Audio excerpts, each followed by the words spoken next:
안녕하세요. 자원교회 안목사입니다. 제가 또 감사한 게 있습니다. 뭐냐면 사실 사역자의 숙명이라는 게 있습니다. 그러니까 어쨌든 일을 하고 하나님의 일을 하지만 같이 일을 하기 때문에 부사역자들이라든지 아니면 담임 목사님이라든지 늘 관계가 좋지는 않습니다. 지금까지 그래왔고요. 그런데 참 감사한 건 이 자원교회에서 만난 모든 사역자들이 너무 좋습니다. 성도님들은 오늘 무엇이 감사합니까? 혹시 말씀을 읽을 수 있어서 네. 오늘도 말씀 읽겠습니다. 오늘은 마태복음 17, 18, 19장입니다. 17장 그리고 엿새 뒤에 예수께서는 베드로와 야고보와 그의 동생 요한을 따로 데리고서 높은 산에 올라가셨다. 그런데 그들이 보는 앞에서 그의 모습이 변하였다. 그의 얼굴은 해와 같이 빛나고 옷은 빛과 같이 희게 되었다. 그리고 모세와 엘리야가 그들에게 나타나더니 예수와 더불어 말을 나누었다.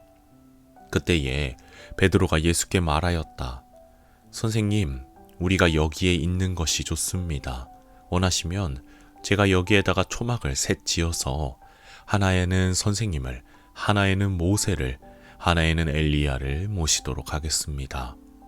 베드로가 아직 말을 하고 있는데 갑자기 빛나는 구름이 그들을 뒤덮었다. 그리고 구름 속에서 이는 내 사랑하는 아들이다. 나는 그를 좋아한다. 너희는 그의 말을 들어라 하는 소리가 들려왔다. 제자들은 이 말을 듣고서 얼굴을 땅에 대고 엎드렸으며 몹시 두려워하였다. 예수께서 가까이 오셔서 그들에게 손을 대시고 말씀하셨다. 일어나거라. 두려워하지 말아라. 그들이 눈을 들어서 보니 예수 밖에는 아무도 없었다. 그들이 산에서 내려올 때에 예수께서 그들에게 명하셨다. 인자가 죽은 사람들 가운데서 살아날 때까지는 그 광경을 아무에게도 말하지 말아라. 제자들이 예수께 물었다. 그런데 율법학자들은 어찌하여 엘리야가 먼저 와야 한다고 합니까? 예수께서 대답하셨다. 확실히 엘리야가 와서 모든 것을 회복시킬 것이다. 내가 너희에게 말한다. 엘리야는 이미 왔다. 그러나 사람들이 그를 알지 못하고 그를 함부로 대하였다. 인자도 이와 같이 그들에게 고난을 받을 것이다. 그제서야 비로소 제자들은 예수께서 세례자 요한을 두고 하신 말씀인 줄을 깨달았다. 그들에게 무리가 오니 한 사람이 예수께 다가와서 무릎을 꿇고 말하였다.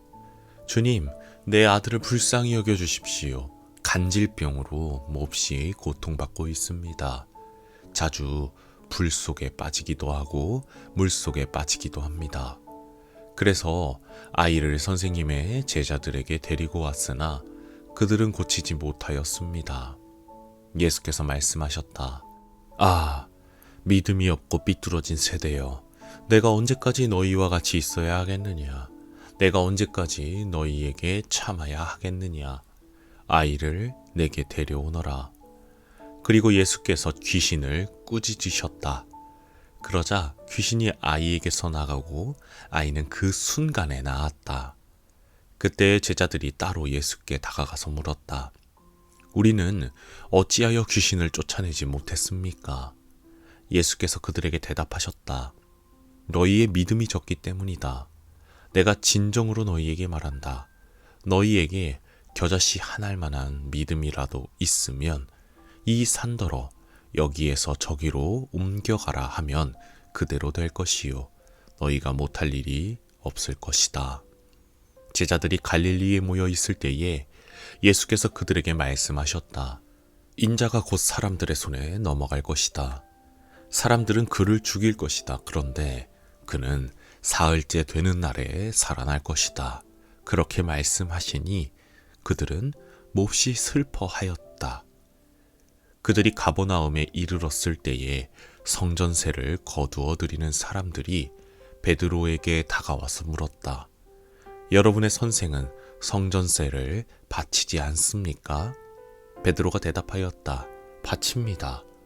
베드로가 집에 들어가니 예수께서 먼저 말씀을 꺼내셨다. 시몬아, 네 생각은 어떠냐? 세상 임금들이 관세나 주민세를 누구한테서 받아들이느냐? 자기 자녀한테서냐 아니면 남들한테서냐? 베드로가 대답하였다. 남들한테서입니다. 예수께서 다시 그에게 말씀하셨다. 그러면 자녀들은 면제받는다.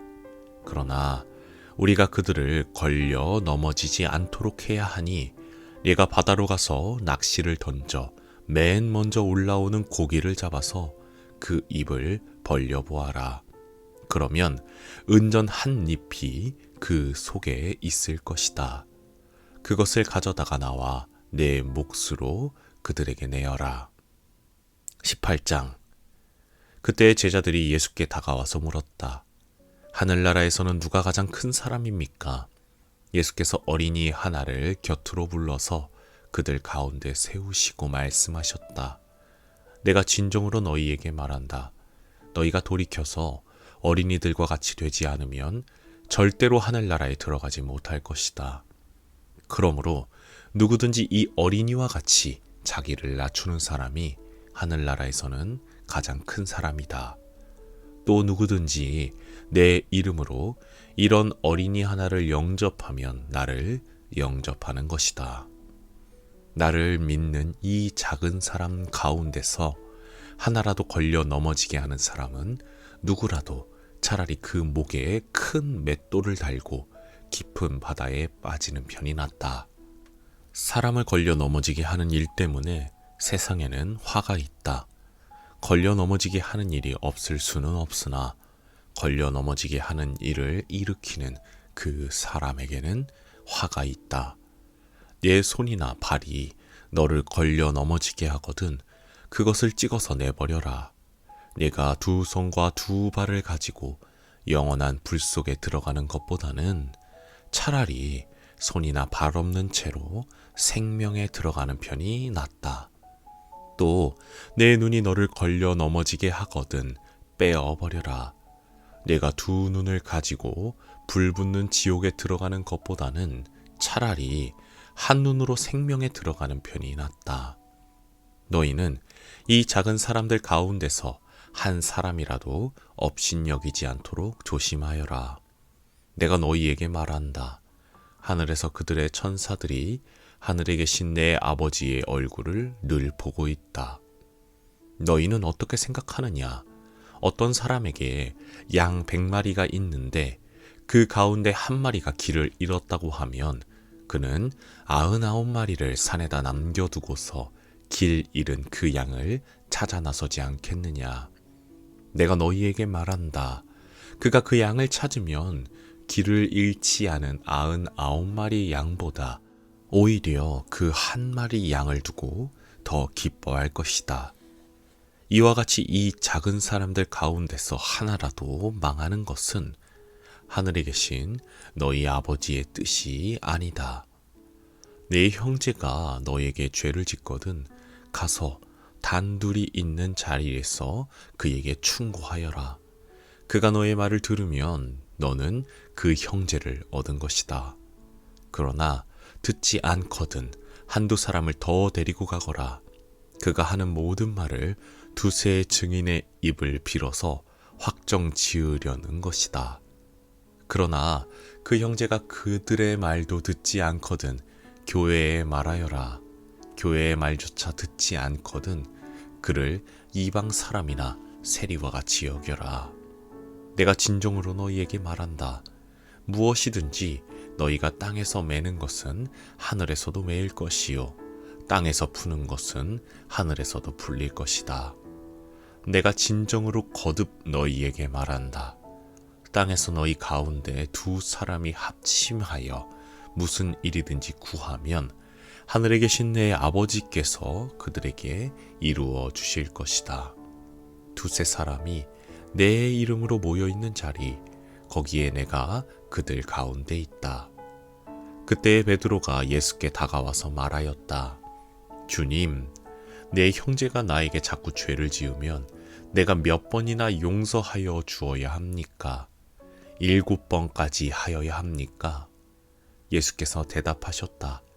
7번만이 아니라 70번을 7번이라도 하여야 한다. 그러므로 하늘나라는 마치 자기 종들과 셈을 가리려고 하는 어떤 왕과 같다. 왕이 셈을 가리기 시작하니 10,000달란트 빚진 종 하나가 왕 앞에 끌려왔다.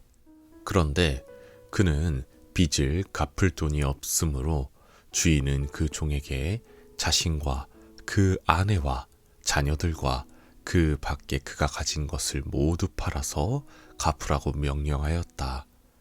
그랬더니 종이 그 앞에 무릎을 꿇고 참아주십시오. 다 갚겠습니다 하고 애원하였다. 주인은 그 종을 가엾게 여겨서 그를 놓아주고 빚을 없애주었다. 그러나 그 종은 나가서 자기에게 100데나리온 빚진 동료 하나를 만나자 붙들어서 멱살을 잡고 말하기를 내게 빚진 것을 갚아라 하였다. 그 동료는 엎드려 간청하였다. 참아주게, 내가 갚겠네. 그러나 그는 들어주려 하지 않고 가서 그 동료를 감옥에 집어넣고 빚진 돈을 갚을 때까지 갇혀 있게 하였다. 다른 종들이 이 광경을 보고 매우 딱하게 여겨서 가서 주인에게 그 일을 다 일렀다. 그러자 주인이 그 종을 불러다 놓고 말하였다. 이 악한 종아, 내가 애원하기에 나는 너에게 그 빚을 다 없애주었다. 내가 너를 불쌍히 여긴 것처럼 너도 내 동료를 불쌍히 여겼어야 할 것이 아니냐. 주인이 노하여 그를 형무소 관리에게 넘겨주고 빚진 것을 다 갚을 때까지 가두어 두게 하였다. 너희가 각각 진심으로 자기 형제 자매를 용서해 주지 않으면 나의 하늘 아버지께서도 너희에게 그와 같이 하실 것이다. 19장. 예수께서 이 말씀을 마치시고 갈릴리를 떠나서 요단강 건너편 유대 지방으로 가셨다. 많은 무리가 예수를 따라왔다. 예수께서는 거기서 그들을 고쳐주셨다. 바리새파 사람들이 예수께 다가와서 그를 시험하려고 물었다. 무엇이든지 이유만 있으면 남편이 아내를 버려도 됩니까? 예수께서 대답하셨다.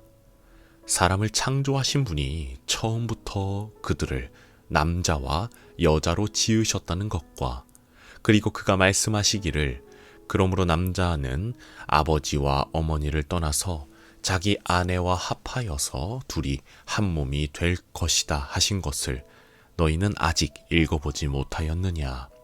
그러므로 그들은 이제 둘이 아니라 한 몸이다. 하나님이 짝지어 주신 것을 사람이 갈라놓아서는 안 된다. 그들이 예수께 말하였다. 그러면 어찌하여 모세는 이혼 증서를 써주고 아내를 버리라고 명령하였습니까? 예수께서 대답하셨다. 모세는 너희의 마음이 완악하기 때문에 아내를 버리는 것을 허락하여 준 것이지 본래부터 그랬던 것은 아니다. 내가 너희에게 말한다.